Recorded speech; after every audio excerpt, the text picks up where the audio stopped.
What's up, guys? Welcome back to another episode of the Trout Wrangler Podcast. I'm your host, Ryan Garrity. That back there is Mr. Maverick, gnawing away at his bone. That is the show's vibe curator. Looking out the window, he just stays back there, kind of hangs out. But we got a cool episode today. Before we get into that episode, I want to thank the companies that help make this possible. Bahio Sunglasses, Athletic Coffee, Free Fly Apparel, Temple Fork Outfitters, and Riversmith Outfitters. Thank you to all of them. And if you want to save 10% on your Riversmith order, use code Wrangler10 at checkout. We have a really cool episode today. Very insightful. You're going to learn a lot about a particular fishery in the United States in this episode. Kind of similar to what Joe was saying with the striper up in New England. We're going to be talking about a similar issue, but with the red drum in Georgia. So we got Chad and Jared DeVincent from Georgia Saltwater Anglers Association today to talk about some problems that are going on in the red drum fishery in Georgia and how we can fix that and how going forward we can go and save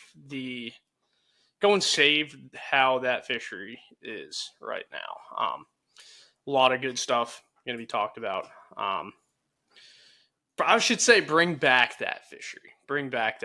It's not completely gone, but there are some things that could be done to make that fishery a little bit better, especially on some legislators, especially with limits and all of that stuff, aggregated limits, slot limits. So they're going to go into what they think should happen, and it's a very valid point, and I believe this stuff should happen. So until then, our interview with Jared and Chad is up next. What's up, guys? Like I said in the intro, we do have an interview today with two fellas. I'll kick it over to you guys to introduce yourselves and what roles you play a little bit and what you guys are doing. Awesome. Chad, you want to kick things off, man? Yeah. My name is Chad Dubose, here in Savannah, Georgia. President of Georgia Saltwater Anglers Association. Run a local Redfish charter outfitter as well.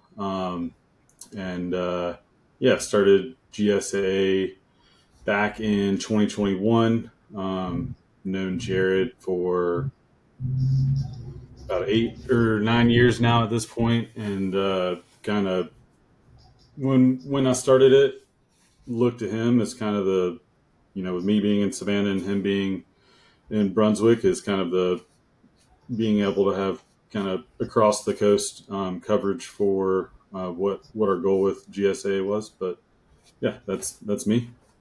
Heck yeah. Awesome. And I'm Jared DeVincent. I am Vice President of Georgia Saltwater Anglers Association, as Chad mentioned, and owner of On the Fly Outfitters, which is the local fly shop in the Golden Isles of Georgia. Like Chad mentioned as well, in the small port city of Brunswick, which is about centrally located an hour south of Savannah and an hour north of Jacksonville, Florida. So we're smack dab in the center of the Georgia coast. Heck yeah, dude. That is a great area. I was just talking to Chad earlier. I was like, that whole St. Simon's, Golden Isles area is so cool. It's like you get so many places. Dude, does anyone ever get you like mixed up with Javi and Carlos's long lost brother? Everyone does. They basically, I'm the unofficial triplet of Javier and Carlos. Every event we go to, everyone thinks we're all related. That's super funny, dude. Because I remember when I sent him like a picture or something you guys were at, and I was like, dude, is this one of your brothers? And he's like, no, he just looks super similar to both of us. Yeah, we just had it again this past weekend. We did the fly fishing film tour in downtown Brunswick, and Javi was up, and they thought I was Carlos. It happens all the time, but those guys are terrific, and we talk to them weekly, just growing the community, growing the fly fishing community along not just the Georgia coast, but northern Florida and South Carolina as well. We try to communicate with each other best we can and try to continue to fill the calendar with community events, just to give people an engaging opportunity to connect about fisheries, about our passions, but also talk about conservation as well. Right. So those are a great group of guys down there. Oh yeah, that community is unbelievable too. I mean, it's massive, but it is pretty cool to see. But I think the first question I have for you guys. So, what is the main mission or goal of the Georgia Saltwater Anglers Association that you guys got going on there? So I would say our main goal, kind of how the reason it kind of came to fruition, is looking up and down the coastline and seeing kind of what the harvest limits, creel limits are for redfish, and seeing the numbers being kind of frequently regulated by local agencies, and seeing kind of the how much greater our limits were for how much smaller our coast is to most of these states, and how long it's been since we've seen any change to our redfish regulations. It's been since 2001 since we've seen any change, and they kind of enacted the creel limits and all of our limits in 1991. So it's just been, it's hard to want to not say unregulated, even though there are regulations, but it just doesn't seem like there's been a lot of effort put into kind of seeing the demand of the fishermen and the growth of the amount of anglers on the water, and just general pressure, water quality issues, all of these kind of surrounding things that affect the fishery, and understanding that sometimes we know we can't fix all of those things, but one thing we can fix is how many fish we take home. And, even though that shouldn't alter the experience. And so, our main goal is just bringing awareness, letting people understand these facts, trying to do the research and learn these facts so we can kind of, for our own sake, put it in layman's terms to help explain it to the general public and ourselves. But just a source of information and an opportunity to be able to have a voice for, not just redfish, but our entire coastline and all the species and everything kind of surrounding that, and our fish, whether they're year-round or migratory fish, and just the opportunity to try to protect it. I got you. And I think right now, I think we're going to go into it a little bit. It kind of needs protecting. And that, like, the creel limits since 2001, that's a long dang time. And you can still catch 5 fish per person on a charter boat and keep 5 per person. That's kind of crazy. Any boat. Yeah. That's just redfish alone too. That doesn't include the other species. Insane, but it's 15 per person on speckled trout. It's 15 per person per day on flounder on the Georgia coast, and then it's 5 redfish per person per day. And currently the captain counts towards that too. So if you have 2 anglers on the boat plus a captain, that's 15 redfish per day. Oh, geez, man, that's a lot of dang fish. That's a ton. I didn't even know they accounted for the captain. That's crazy. But they made an attempt back in 21, 22. Georgia Saltwater Anglers Association was present at 2 redfish town hall meetings. They had 2 panel discussions put on by the DNR Coastal Resource Division, and it was a full year of meetings and discussions and data collection. They put out an official survey as well, which they had over 1,300 respondents take the survey. The people that took the survey were determined basically by fishing licenses. If they checked the SIP permit, which is showing that they're fishing saltwater. These were the recipients of the surveys. And out of the 1,300 that were filled out, 75% of them were in favor of more strict regulations, and overall 75% of them were dissatisfied with the redfish fishery here. So that was back in 22. A lot of work went into that from DNR's Coastal Resource Division. A lot of work went into that with Georgia Saltwater Anglers Association. And the culmination of that essentially was that, I think it's what you read earlier, Ryan, and I saw that you put that in your notes as well, is the result of that was Coastal Resource Division lowering from 5 fish to 3 fish, putting a vessel cap on as well, and a number of changes they were going to propose at the next board meeting. And that was all halted by one legislator. Basically, politics got in the way. They had a letter signed by 5 or 6 other legislators that put a halt to it. Oh my gosh. And the public reason we were given was that they said, we're so close to the 2024 federal stock assessment, so we're just going to wait until that comes out and determine and see the results of that before we move forward with any regulation changes for redfish. So that pushed us back another 2 years with our fight. And now the federal stock assessment has come out. It has come out already, the 2024 stock assessment, and the results are exactly what we thought. Our fishery is currently overfished, and we are still overfishing it because no redfish regulations were put into place. So that's kind of the battle we're in it right now. I mean, that's why it's so essential to have groups like the one that Chad spearheaded, Georgia Saltwater Anglers Association. We need advocacy groups in every single state fishery. And you need an entity like this because we're not as restricted by bureaucracy and guardrails and rules that they have to operate within at a state agency level. We are literally the voice of the people.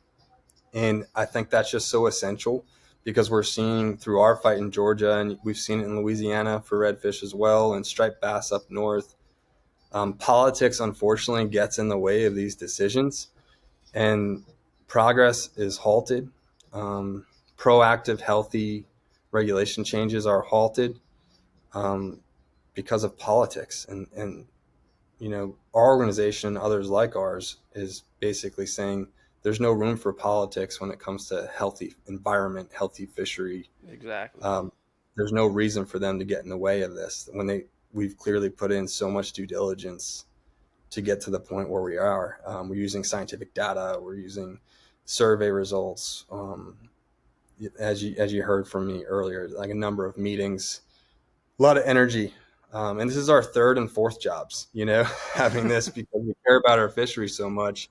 We're doing this outside of family responsibilities and our livelihoods and our second livelihoods and sometimes our third livelihoods because we want our fishery to recover and we want it to be protected for future generations. Right. And I think, dude, especially our recreation, I don't think politics should ever get in the middle of it. And I think that's kind of one of those things that's happening too much, especially like down in Florida with all the stuff they got going on down there where but like anything they got the whole thing. Did you hear about the whole thing that happened with the seafood, the shrimp trawlers in North Carolina?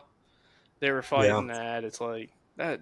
It really shouldn't have to get to that point where politics is involved in all that. But that's the irony in the situation we're in, is that our Department of Natural Resources is unique in Georgia in the sense that in most states, if they want to make say South Carolina wanted to make a creel limit change, they have to then, their Department of Natural Resources has to take that proposal to legislature. Legislature has to approve it for them to then enact it. In Georgia, we're unique in the sense that our Department of Natural Resources does not have to go through legislature to enact change. But the that's what Jared said earlier about politician getting in the way, is they essentially did not act for fear that acting would have them lose the ability to act without approval. So they were kind of held by a leash that they shouldn't be held by, but for the fear of losing that ability, they decided not to make the changes they wanted to make, because in their mind, it was worth not making the change to protect them from being able to make changes in the future. But it kind of defeats the purpose of the statute of, being able to make that change if you're not going to make the change because you're scared you're going to lose the opportunity to be able to make the change. Right. But So Vicious cycle. what were you saying? it's a cycle that essentially allows nothing to happen. It's straight government politics. So, like, essentially, what Chad's saying is, and that's a lot of reason why Georgia Saltwater and other organizations like ours exist. Is they try to bury these changes in 100-page documents, and they put it in terminology that 99% of us don't understand. And like, if you went to georgiasaltwater.org and checked out our Get Involved page, you can see, like, part of the main reason we exist is to do that hard work in, the midnight hours, read through these documents, seek out other experts and scientists, have them explain these documents to us so that we can digest it and give you guys bite-sized layman's terms of what is happening. And that's the craziness of it. And this is happening in every state fishery, is unless, we're earning an unofficial doctorate, I guess, for lack of a better term, and giving ourselves crash courses in what is SPR, right? We'll talk about that in a little bit. What's spawning potential ratio? What is that? And what does it mean to our fishery, and why is it important? And, right now, our southern states along the southern coast, South Carolina, Georgia, and Florida, are proposing a major change in decreasing spawning potential ratio, SPR. And now you say that in public to anyone that fishes, and they're like, okay, yeah, what's that? What's the big deal? And the clarity of that, the shocking thing is, changing SPR is a very big deal. It affects our fishery for currently and for future generations. Might as well jump into it. Spawning potential ratio basically is the main data source that we're utilizing at our fishery level to determine whether our stock is healthy. The spawning potential ratio is the main benchmark used right now currently to assess whether the stock is healthy enough to sustain itself. So, layman's terms, 100% SPR means that there's no fishing influence whatsoever. Like, no humans are fishing on the coast. There's no fishing pressure, which is obviously, like, not realistic. But we give that example so you can understand spawning potential ratio at 100% means these fish are thriving. There's zero pressure. It's just natural predators. And we'd have an amazing fishery. Right. But right now, 40%, not 100%, 40% spawning potential ratio, or SPR, is the target that we want to stay above. So we want 40% or greater in order for the fishery to be healthy, in order for there to be a healthy spawning stock that can reproduce and continue to replenish essentially our redfish supply with the current population, with the current fishing pressure that we have. And so every fishery for the past 30 years, since the whole black and redfish craze happened, and redfish were depleted drastically because of that culinary treat, it went viral back in the day before things went viral. They enacted the 40% spawning potential ratio to say, okay, I know we all had our fun eating redfish blackened, but we need to make sure these fisheries get back above a 40% spawning potential ratio so it could sustain itself again. Right. So that has been the target. What the southern states want to do now, after the 2024 federal stock assessment came out and said we're overfished and overfishing. Overfished means we're below 30% SPR, which is the threshold that every fishery needs to keep. And we fell below that in the results of our 2024 federal stock assessment. We're actually around 18% Holy crap. SPR right now, show how unhealthy our fishery is. And like Chad said, add on to that Georgia's the only state that has not revised their fishing regulations for redfish. All the other states along the southeast coast have made revisions to redfish, creel limits or slot changes to try to help their fishery recover or to relieve some pressure, right? Georgia has not. We've just sat there making excuses why not to make changes. So when that came out, I was on the call for the federal stock assessment. My heart jumped into my throat. I felt nauseous. I can't believe we're overfished and we're continuing overfishing our fishery. We're making no changes to give ourselves some relief or rebound. And instead of the normal reaction of, okay, what regulation changes will we make? We got to act fast. We have to act quick so that we can have a recovery in our fishery. They want to move the 40% target, which all states are obligated to reach, or they're obligated to provide redfish fishing regulation revisions that would rebound up their fishery to a 40% or higher within a certain period of time. They're obligated to do it by NOAA. So if we don't provide them with redfish regulation changes that would show that we can rebound our fishery in a certain set amount of time to 40% or above, they will impose changes for us to make. Oh my gosh. Okay. So because they don't want, currently we need a 28% reduction in our catch to recover back to 40%.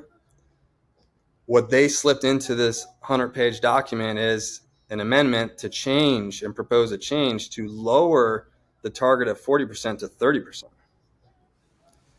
Instead of making any changes, they just said, southern states said, we want to lower 40% to 30%. Now that is considered the healthy target. Unfortunately, 30% is the threshold that says we're already overfished. Now they want 30% to also mean we're healthy. That's the target we need to rebound to. Oh my gosh. So it's absolutely insane that they want to just change that. So that means from now, if this is approved, and they do approve it October 24th to 27th range, they're going to say whether they approve it or not. But if that's approved forever, every fishery will only have to recover to overfished status, basically. The recover to 30%, which is now the new healthy, you have to be above 30%. But 30% is also the line that says you're overfished. So we don't know how that can also mean you're healthy. So that's how insane that changes. That's what they're doing instead of making the fishing regulation changes that they want to. And as a result, if this is approved, then on their side, why is it better for them?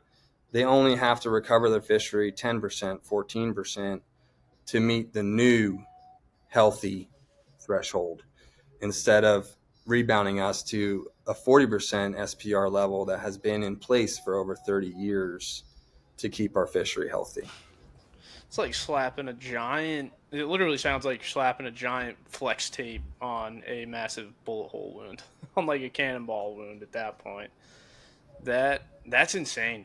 That overfish level they're trying to propose that's healthy. Yes, essentially. That is horrible. Yeah, and overfishing means you're currently depleting your stock and you're moving in a direction that will eventually lead you to be overfished. The problem is we're already overfished. We're below 30%, and we're still overfishing. So like some of that layman's terms is like overfish is basically, think of a bank account. Being overfished means the balance is already too low to generate interest. So your fish can't recover, can't rebound, can't come back, right? Our bank account balance is already too low. Overfishing, to use the same analogy, using the same bank account example, overfishing means you're spending money faster than the account can replenish. So is it called a moratorium level yet?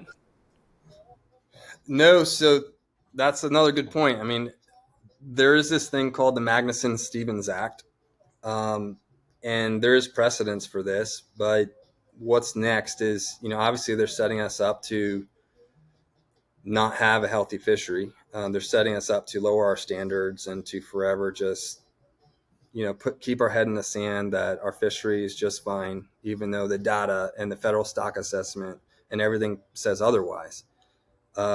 If we were to move that line, that moves the line in which that NOAA can impose changes on us too. It makes that more liberal.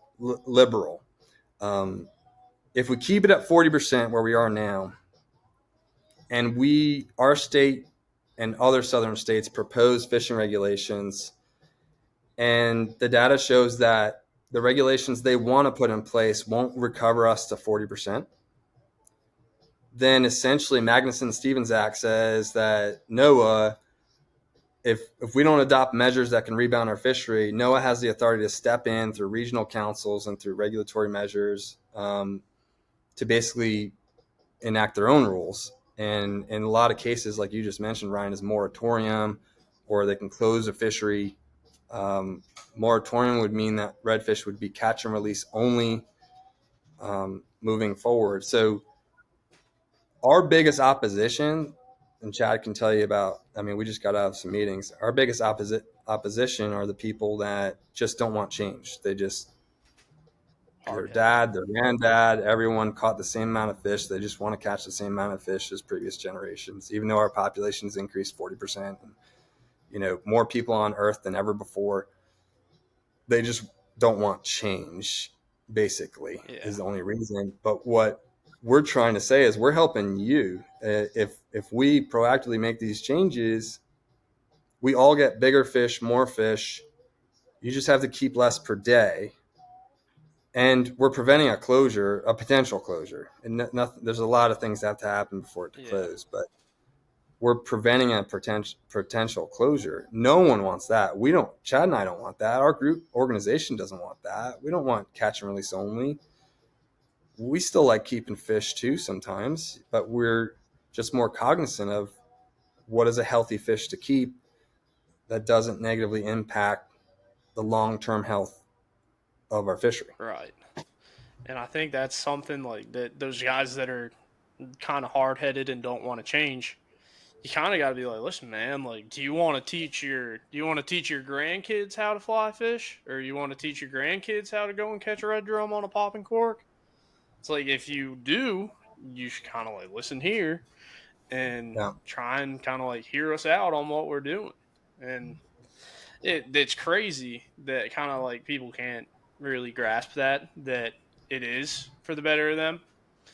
And like I was telling y'all earlier, like, about the Uber I had the other night, I kind of made a hint at that. He was like, you can only keep one red drum in Florida now. And he was like kind of griping about it. And I was like, you got to look at it this way. I was like, do you want to teach? I was like, I know you have a 16-year-old daughter. The guy told me he had a 16-year-old daughter. I was like, you have a 16-year-old daughter. I was like, do you want to teach your 16-year-old daughter how to fish and then teach your 16-year-old daughter's kids how to fish? I was like, if you do want to do that, I was like, that one fish limit is helping you do that. And he was like, oh, I kind of see that now. I was like, if you keep all the fish you want, I was like, it's going to get down to that level where there's not going to be enough for generations to come. And it for some reason, man, I feel it's good to see, but fishing is growing so much these days, and I think that's a big part of it too, is like the growth of fishing. But I think it's a double-edged sword. It is a double-edged sword, and kind of what Jared was just saying about kind of the opposition, and it's an emotional subject. It's not them looking at facts. It's not them saying, having any other reasoning, like you said, other than just this is what it used to be. It's not wanting change, but a lot of it too is that feeling of like the government taking something away from you, or just in general, someone taking something away from you. And it's trying to, like you said, translate and say, like, we're not trying to take something away. We're trying to, we as humans need regulation. Like we have seatbelts, we have driver's licenses Right. for regulation because we can't regulate ourselves. Everything else we do has regulations. And, right now they're saying there's been a 40% growth in fishermen along the Georgia coast. Well, if you take that number and then also take into account that as a charter captain, you don't have to report every trip that you run in the state of Georgia to the department. So there's no numbers at all on the amount of anglers fishing with charter captains on the Georgia coast every year. So you could take that 40% of people, and they're just using that as like the people that have bought those SIP permits to fish in saltwater. But, if you've got one charter captain running 200 trips a year with 3 to 4 people in his boat, I mean, that's a pretty significant amount of licenses that are just not accounted for, an amount of new anglers that are not accounted for.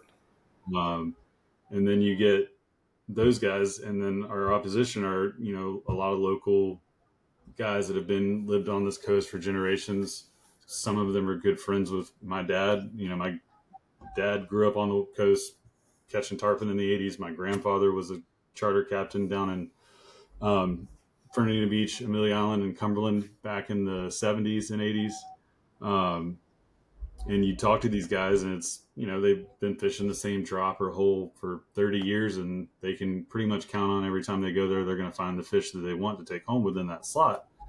But that's where the tough part of the explanation starts to like show up, is trying to let them understand that, like, a single bull red spawns and can spawn somewhere between 20,000 and 2 million eggs. Right. And that fish has about a year before it gets into the slot. And then it's in the slot limit for like 2 to 4 years, depending on how fast that fish grows. And so that fish has a pretty significant amount of time to be caught legally and killed before it can then transition from kind of a slot fish, which typically hang out off a structure, deeper water, and big schools.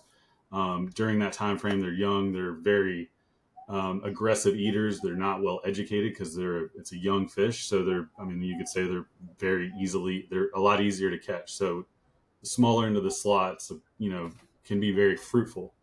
As that fish transitions out of that, it transitions to we call it the flat stage, and it's kind of the stage right before they go offshore. And that's when they move into shallower areas, shallower waters, and those are the fish we target. And then they spend a few years out there until they move out into the kind of offshore and to become kind of our spawners and our breeders.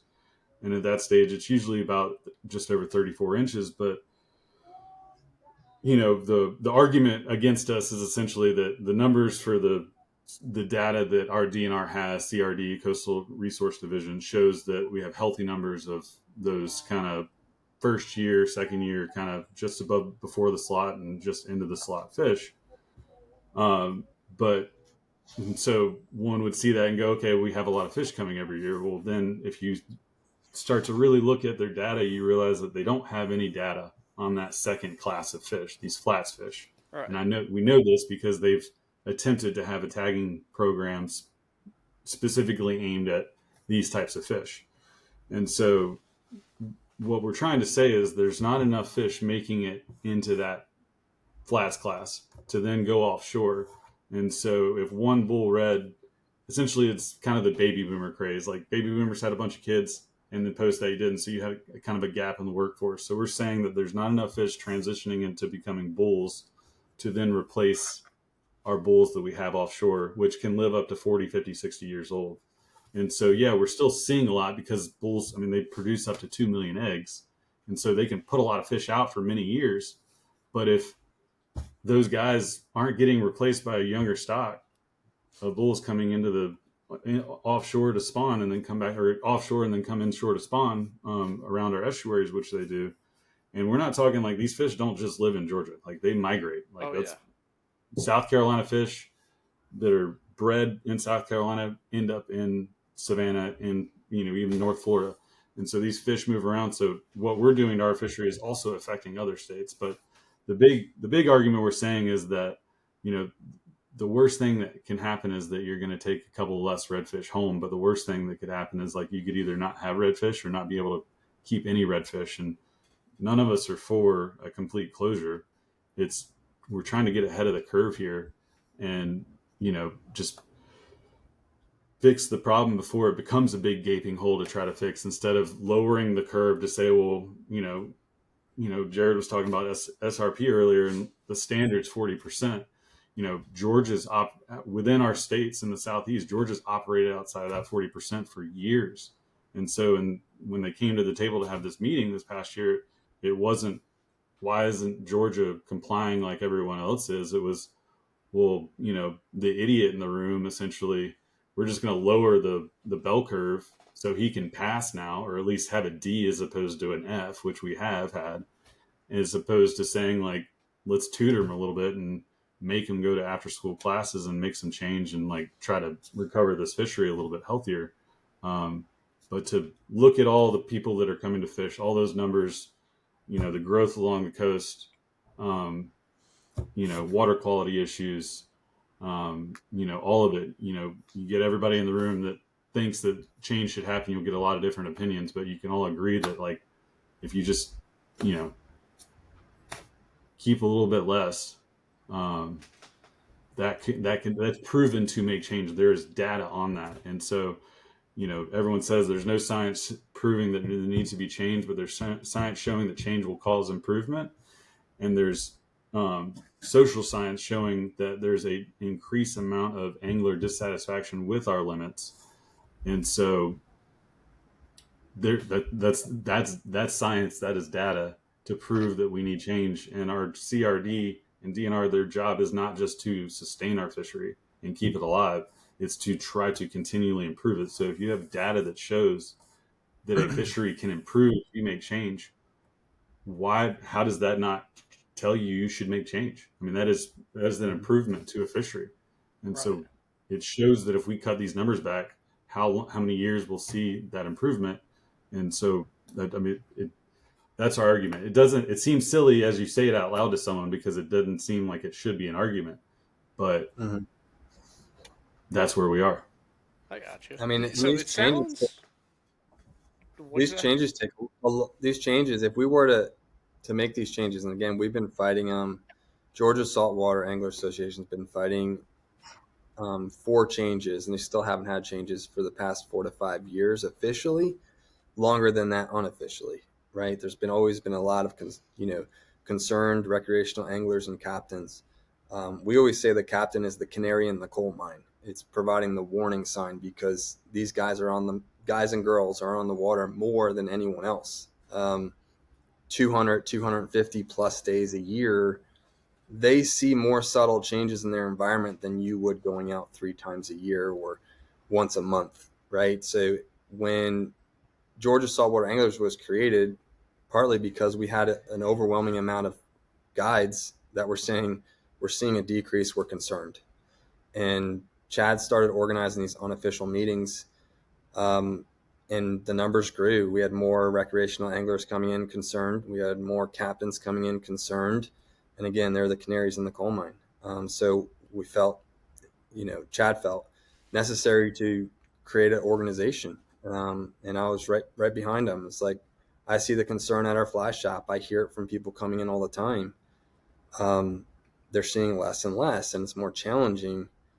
And the thing is, I said earlier, one of our main strengths is to take a bunch of data that's overwhelming, take a bunch of words and 100-page documents that are completely overwhelming to 99% of us, and to put in the time, due diligence to translate it, to simplify it further, so that the average person that has only a couple minutes to understand this can understand it quickly. Right. And if we do that, we can get more and more people and more numbers to overpower the politics that are preventing what should be done already. Chad just mentioned there's overwhelming evidence, like overwhelming. If there was no politics involved, this change would have been made. And Georgia currently has the power to make the change in fishing regulations at any point in time throughout the year. They have that power, but they're not using it because there's political pressure, and they're afraid. They're not going to say it, but They're afraid to make the change. It could mean jobs. It could mean less votes on the next election for a legislator. These are the reasons why it's not happening. Not, the scientists at DNR Coastal Resource Division have been collecting data through GillNet studies and various studies throughout the year. The 1,300 respondents of saltwater fisher anglers that say that they're 75% are dissatisfied. The 6+ meetings that we went to in town halls, panel discussions with overwhelming support to make the changes, and literally getting them to the point of creating proposed changes and being afraid to present them. They're not able to use their power to make fishing regulation changes at any moment in time throughout the year. And the only reason for that is politics. And we're not the only fishery that's dealing with this. It's every state. Striped bass is dealing with it up north. Louisiana dealt with it with redfish. Captains for Clean Water for Florida, they're dealing with politics is getting in the way of a lot of these changes that should be no-brainers. Let's be proactive. Let's move the needle as pressures increase. Let's keep and maintain a healthy stock. Everyone gets to keep a fish. It's just a different number of fish. And let's go about our way. Exactly. But politics get in the way. We saw something similar. So I turkey hunt as well. And I don't know if the spawning fish you're talking about, the slot limit and how they spawn, you got to give them time to spawn and all that. The same thing was happening with turkeys in the state of South Carolina. And what they did was cut the first 2 weeks of season off, so those big male turkeys could spawn and get their business done and all that stuff. So you could still get, because apparently the turkey population in South Carolina is getting so bad that they're doing the same thing, like NWTF's getting involved and stuff like that. And because it's those first 2 weeks of season are the time they're killing the most turkeys in South Carolina, and they're not letting those turkeys spawn. The exact same thing. It's interesting though with hunting. It seemed like, and this is just my personal thoughts and opinions, not official opinions, but it seems like with hunting, people are more apt to take on. They understand the conservation aspect, whether they own private land where they're hunting deer. They understand what increases the population, how to call the population. If they have a man-made bass pond that they're maintaining, they understand the variety of species they need to have a healthy ecosystem, and they understand that they need to pull out and keep X number of bass per season to keep a healthy stock in that ecosystem. Right. I don't know why it's so challenging to understand that when we deal with, yes, it's a larger ocean, much larger area, but we don't think we need to manage that and maintain it the same way that we would our private tracts of land or our private bass pond. Exactly. To me, that just doesn't make sense how we can't connect the dots for that, but we can connect the dots in the smaller world, smaller ecosystem. Right. And that's completely the same thing. It's like we all do it. It's like I hunt, I kill about 2 or 3 does a year just to keep, during November, so those bigger deer, the big bucks, have that, they got to go and find a doe instead of having their pick of the litter, But so if the regulations were changed any time before that 20-year time range, you think the state of the fishery would be way better than it is like now? Like, say, if you changed it, I think any change is shows, and I don't have the numbers in front of me, but when they initially kind of went in 2021 and kind of proposed the change they were going to enact, it was, so right now it's 5 fish per angler, 14 to 23 slot, no boat limit, no guide limit. So 5 guys hire a charter captain, go out. That's 30 redfish because it's including the guide boat. That guide can run a half-day charter, go back in, pick up another half-day charter, run out in the afternoon and do the same thing. Yeah. And so, any change, and that also kind of brings up a point I see a lot of arguments about is, is the issue the charter captains, I mean, as one, charter captains are part of the issue because of that, because of the lack of regulation of the number of anglers, the boat limit, and the captain's limit. Those were our kind of top things we wanted to have changed as well. And so they proposed a 3 fish limit per angler, a 9 fish boat limit. So even if you had 5 guys on the boat, you'd still only be able to keep 9 fish, and then also a guide's cap as well. So no guide fish. And so those numbers prove that, over this many years, you would see that much change in the fishery. And then if they did a 2 fish limit, what those numbers would propose. And so essentially, the argument was that it's not a big change because the part of the surveys that DNR has done over the years, when you come to the boat landing, there's a girl that'll take your surveys, and the people that claim there's no science also don't believe the surveys are legit, but they're also going to just discount everything you do. But it shows that the average angler is only taking home around 2 fish per trip. And so they're like, well, the average angler is only taking home 2 fish, and we drop the limit from 5 to 3. We're going to allow you to keep one more than the average angler. But, the reality is you're not going to change anyone's mind. So you can present as many facts and as much evidence as you want. It's going to become, an argument of, well, that's not, the science I want to hear. That's not the truth I want to hear. So I want to hear my truth.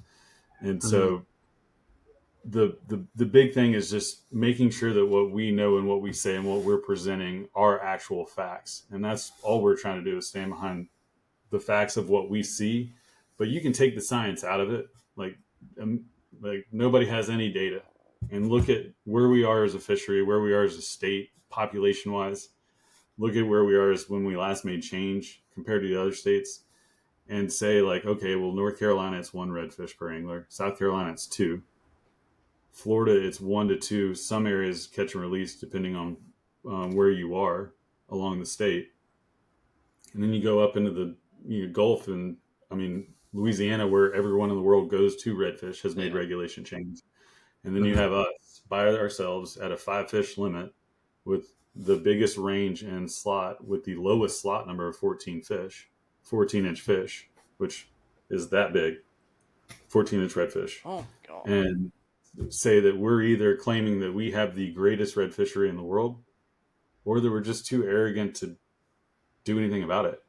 And it doesn't feel like it's the first of those 2 examples.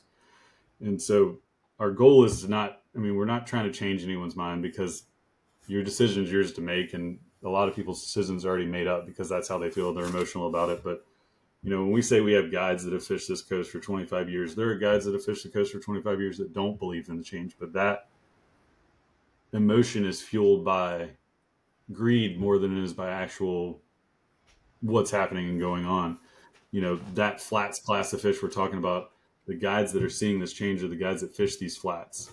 They're flats guides, typically sight fishing for reds. That's where you see these schools of fish that, one day are there and one day are gone. And yeah, you have predators, you've got natural causes, you have water clarity, Savannah River dredging, all sorts of things happening. But being able to make that simple change, and it seems like we're beating a dead horse, but we're really just beating up a bunch of dead redfish. Yeah, brings up a good point too. Though, like it brought up like the 100-acre tract of land for deer, that you're maintaining and managing to have a healthy population each season to hunt your deer, or the private bass pond that you're maintaining. It is very difficult to try to get your finger on the pulse of what's happening on the entire ocean, on the entire southeast coast, from Massachusetts down to Florida into the Gulf, right? That's a large amount of area to say that something's healthy or not. Right. But that's why we have these studies. That's why you use a variety of options to measure that, engage, and get your finger on the pulse of what's happening. And that's essentially where we are. Not only do we have a federal stock assessment, but we have decades of studies that scientists have collected data over how many fish are killed in different size ranges, how many people are doing catch and release over not catch and release. And Then you have satisfaction surveys of large sample sets, 1,300 saltwater specific anglers say they're dissatisfied, 75% dissatisfied. Like, it's just, that's how we collect it. That's how we determine, that's the best data we have to determine to make a decision or not. But yet there's still a subset and a group of people that say they'll poke holes in it. And you can poke holes in it all day long because, yes, it's a vast ocean. It's a vast coastline. Where some of these opposition members are located in their little, area, 30-mile area or 20-mile area or 10-mile area where they fish all the time at their 3 fishing holes or 6 fishing holes, they might be seeing something different. But you have to understand that they're collecting data from a much larger area, and your world is not the same as another's world. Yeah. And we have to take everyone's opinion, everyone's data, and if the overwhelming odds or percentages say it's overfished and we're continuing overfishing it, that's what we have to make the decision. And what does it hurt to make the decision? Right. You're catching a few less fish per day for the greater good, to be proactive and ensure, hey, if this data is wrong or if this data is, we didn't collect as much data as we thought, isn't it better to be safer? Isn't it better to make the change now? Because there's overwhelming amount of social data and scientific data that states we are trending in a bad direction. And then you add to it an unprecedented pandemic of COVID that increased work remote behavior, increased amount of people on the water. I mean, our boat yards were empty. They sold every boat during COVID that they could. More people on the water. Our population's larger than it's ever been, and it's continuing to grow.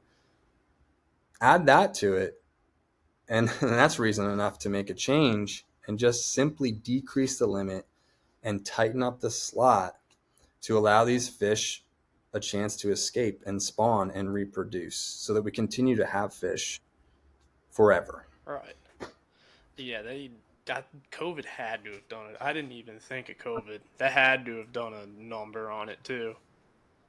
It's the largest dip in the charts that they put up. You could see it. It's apparent when COVID happened. Yeah, that's nuts. But how does, I think we've hit most everything on the notes, honestly. And you guys did a great job of that. That's like for sure. But how do you guys work with like local guides and recreational anglers or the public to spread? Like, I know local guides like Chad, you're obviously a guide. I think the guides and the people that are on the water every single day are the guys that probably see the most because they literally do it every day. Just like if I if I hunted every day, I probably killed a deer by now and seen a different change in my population of deer.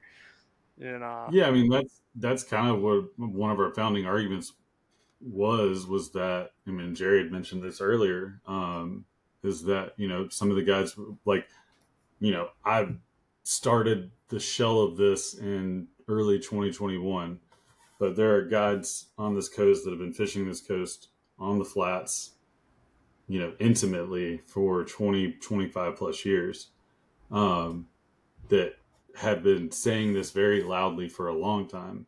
And they have always been kind of labeled as like the kind of pitchfork crowd, like, coming after, regulations and government and whatnot. And so, like you said, the guides have the biggest kind of overall picture as to what's going on, because we're also not just fishing the same spot every time. I fish a lot of different areas consistently, and so do a lot of other guides, and you can still find guides that, like I said, claim that there's no issue. And a lot of when you hear their end of their argument, it becomes less about seeing a lot of fish and more about it's going to kill his business. Yeah. And so he's not speaking from a place of conservation. He's speaking of a place of self-interest. Right. And who doesn't speak of, I mean, self-interest is great, but it's a small picture when what we're saying is like, it is self-interest to preserve these fish, because we as flats guides have proved, because most of us are catch and release. If we do keep any, it's very little, but most of the days, almost all of us are catch and release. We've proven that you can sustain your business as a charter captain and just convince your clients that you're selling them an experience, not a grocery shopping trip. And so we've proven that, you know, we have a great client base of people that want to come experience this fishery, like literally spend a lot of money, catch the fish, and then let it go. Yeah. And so that's your ideal customer. If you really look at tourism, I mean, that person's going to come back because they want to try to catch that fish or a fish again. But then you experience conservation as a business owner because your resource is not depleting, and you've got a client that's going to come to town, and you know, usually they're spending money in town, they're buying from businesses and local, and you know, as guides, we're the ones recommending where people should go eat and drink and all that.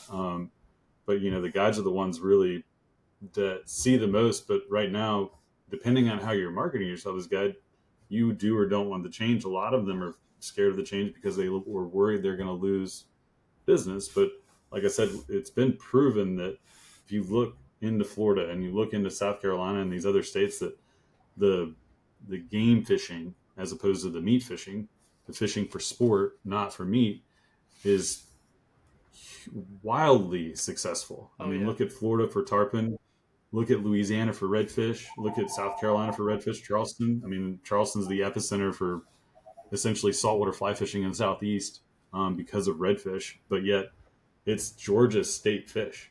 Yeah. It's the state fish of Georgia is a redfish, and Georgia has regulated redfish less than any other state that actually benefits from it as a game fish. Oh yeah. And so we're proud enough to say it's our state fish, but we're not proud enough of that fish to try to actually protect it.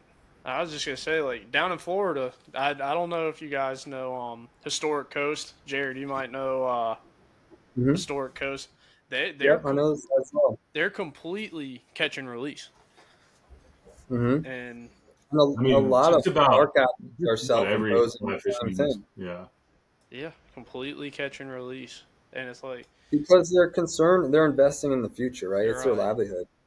And when we see what a big impact redfish, one species alone, provides to our economy, to our restaurants, to our hotels, to travel and tourism in our area, especially along the 100 miles of Georgia coast, where we have 1/3 of the nation's marshlands. We have 1/3 of the East Coast's Spartina grass marshlands. It's very unique. It's a unique habitat, 8 to 10 foot tide swings.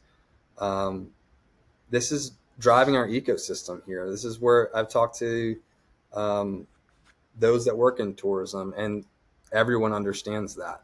And so we need to protect it for that, but also understanding that if we impose changes, it's going to take a while to rebound and recover as well. So the more we wait, the longer we draw this out. Like, to give you an example, in 2023, Louisiana proposed a reduction in their daily bag limit on redfish from 5 to 3 with an 18 to 27 inch slot limit.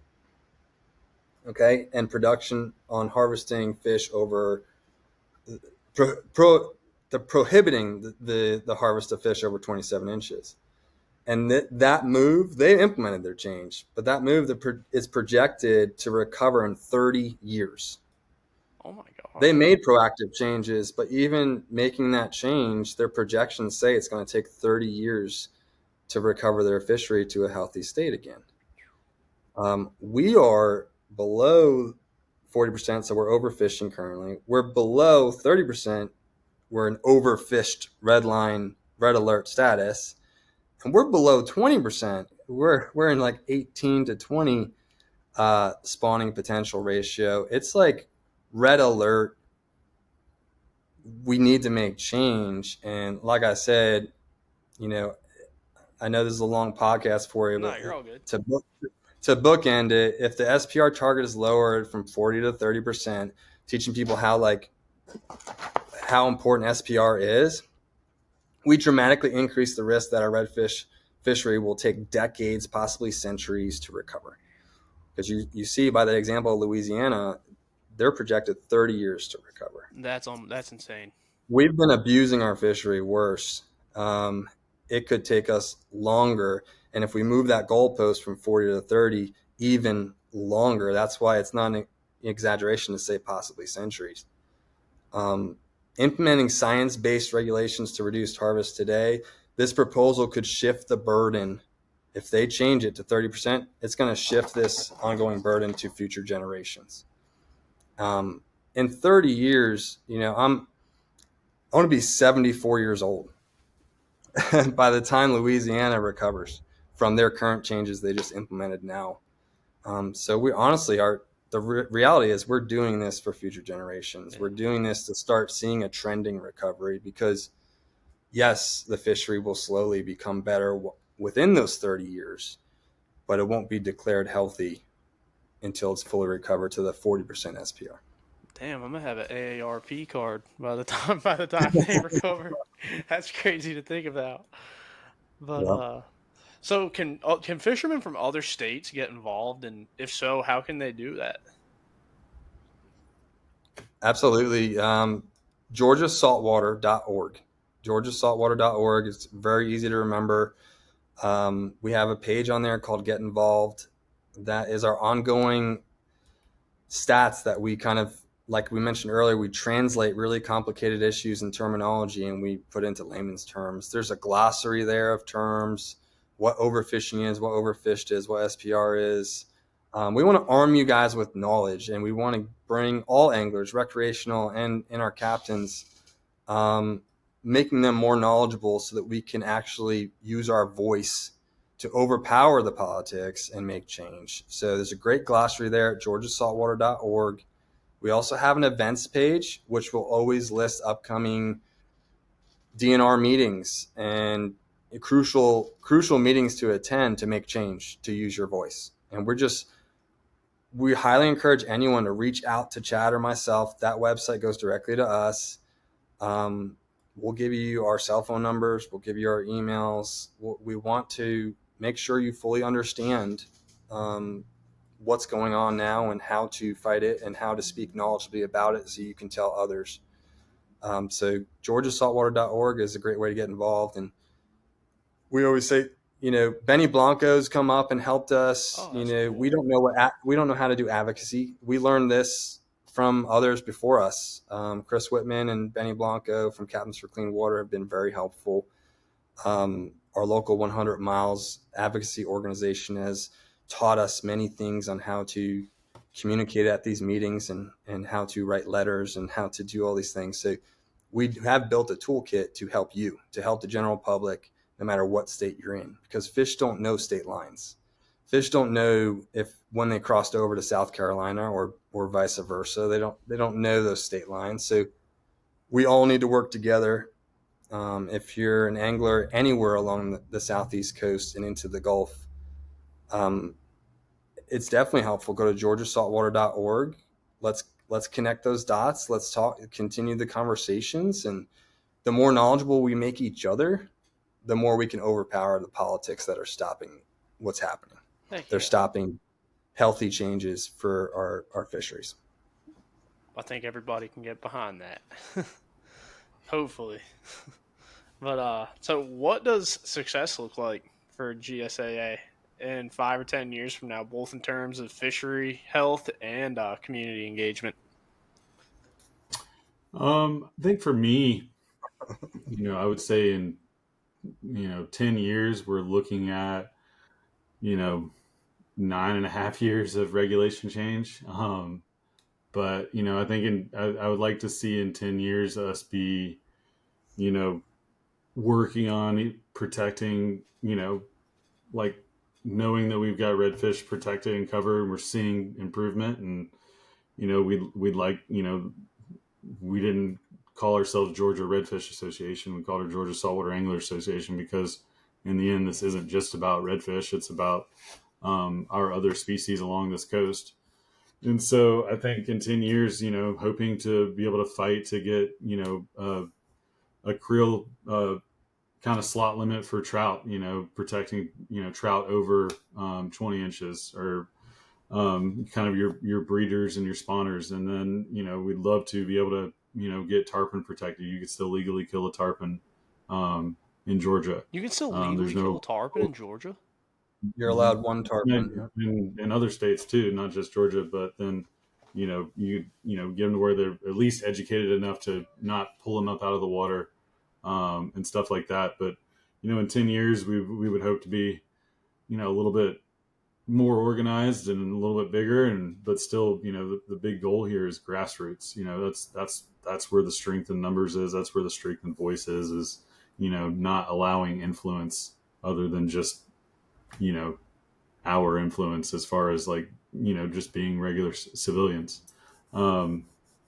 citizens, and, hopefully having the ability to enact, the need and want to get people to want change or to make change to have. I got you. So what Chad said. Yeah. But that was awesome. Dude, that's about all the hard-hitting questions I have for you. The last question I always ask is, so you guys can both put 5 songs down.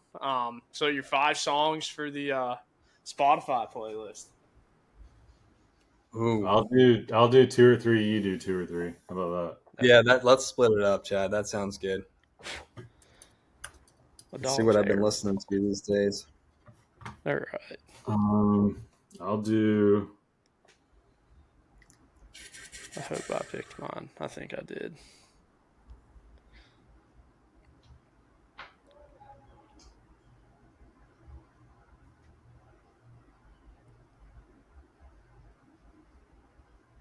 Who's going first? It's up to you. You can go first. All right. I'd say my first song would be. Hold on, I just had it. No, you're gonna kill me on this. Oh, you're good. Push Off by the Palms. Nobody knows that one. What song was it? Push Off by the Palms. Got it. I'm going to have to listen to that and one. My next song would be... Let's find another one. Ooh, Out of Bad Luck, Charlie Crockett. Nice. Charlie Crockett's the man. I'll do one more, see if I can stump everybody again.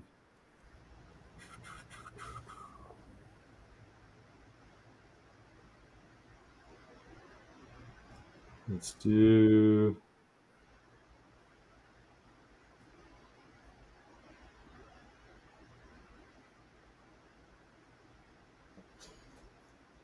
You want some gap there to keep looking? Yeah, go ahead. I'm more the reggae Rasta style, so I love A Pirate Looks at 40 but Stick Figure's version of it. Yeah. TJ O'Neill and Stick Figure. That's awesome rendition of A Pirate Looks at 40, Jimmy Buffett style, but Stick Figure take it to a nice new level. And then obviously, Bob Marley, Three Little Birds. Great song. I love Bob Marley as well. Stick Figure. I have never heard Stick Figure's version of A Pirate Looks at 40, actually. TJ O'Neill and Stick Figure, it's pretty good. I like that one. All right, my last one will be War Paint by Monophonics. Let's see. Awesome. War Paint. No, what band was it? Monophonics. Monophonics.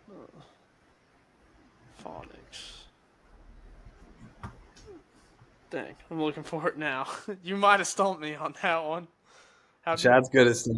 Like when it comes to like the best places to eat and the best music, Chad is always on point with that. So reach out to Chad. Tall Tides Charters, send him some messages and some DMs asking places to eat and good music. Good music. Fair enough. Let's see. I had Dream On, Aerosmith. Actually, Jammin' by Bob Marley and the Wailers. Nice. Another good one. And then For What It's Worth, Buffalo Springfield. Althea, Awesome. Grateful Dead, the 2013 remastered version, and then Take It Easy, the Eagles. Oh man, classic. Oh yeah, Classic. Take it easy, the Yeah, that's Eagles for good. sure. That's a good one. I'll send you. I'll send you all this playlist. It's got 30 hours of music on it. It's been like all the guests that I've had on so far, and That's awesome. dude, it goes from like one extreme to the next. So quick. But do you guys have any last thanks or plugs that you want to give? No, man. Just get involved would be mine. Get involved. Like I think everyone, much like we deal with it on the fly outfitters, when you walk into a fly shop, like there's an intimidation that people feel. It's like, this looks like a really complicated thing. I want to get into it, but I'm afraid to ask questions. You get that same feeling with advocacy work, with trying to understand your fishery, or trusting an organization like Georgia Saltwater, and that we're giving you the facts. This is the state of our fishery, and let us help you, prime your voice to speak up, because it does make a difference. So I'd say get involved. Yes, it takes work. It takes time. Trust me, we know. We've been doing for 4 years crash course on trying to understand scientific studies and terminology that we've translated on georgiasaltwater.org. But just take that first step. It's daunting, but once you understand it, I think you'll appreciate your fishery a lot more. I think you feel more connected to it, and you realize that your voice does matter. And there are others like you that are here to support you, lift you up, and help ensure that your fishery is healthy for your kids and their kids. Sweet, man. But that's all I got for you guys. Thank you so much for coming on. I'm gonna click stop here, Yeah, and we man. might have to let some tracks Thank you. upload. Thanks for having us, Ryan. We appreciate Yeah, it. no problem at all. I loved having y'all on just to bring awareness to it. Here, let's see. What's up, guys? That was Jared and Chad with Georgia Saltwater Anglers Association. That was a really cool episode. They gave some awesome insight on some of the problems going on in Georgia's red drum fishery, and a lot like our episode with Joe the other day. Um, that's a lot of stuff that a lot of people should be listening to and supporting. Um, I will put everything that you need to go and support this cause and all that stuff in the show notes. Go and take a look at the Get Involved page. There's a ton of really good information on there, why you should support it, and why you should support lower limits and everything like that. You look down, up and down the southeast coast, South Carolina, North Carolina, Florida. Every other state has an either 1 or 2 red limit to keep. That's how it should be. But I'll put their Get Involved page on there, and if you have any questions, I'll give the how to get in touch with them and everything like that, and we'll go from there. But thank you very much for listening. If you do not mind, you want to leave a review, go for it. Helps me out. Helps me know what I'm doing right, what I'm doing wrong. I'm still new to this shit. I kind of just started this on a whim and just let it rock and roll. So go leave a review on, I guess, Apple, Spotify, YouTube. Subscribe if you want to. Shit, but big thank you to Jared and Chad. All that. We do have another episode tomorrow, and that one's gonna be cool. We got one Friday. That one's gonna be cool too. We got a 3 episode week. So stay tuned. Tune in. It's gonna be fun. Peace out.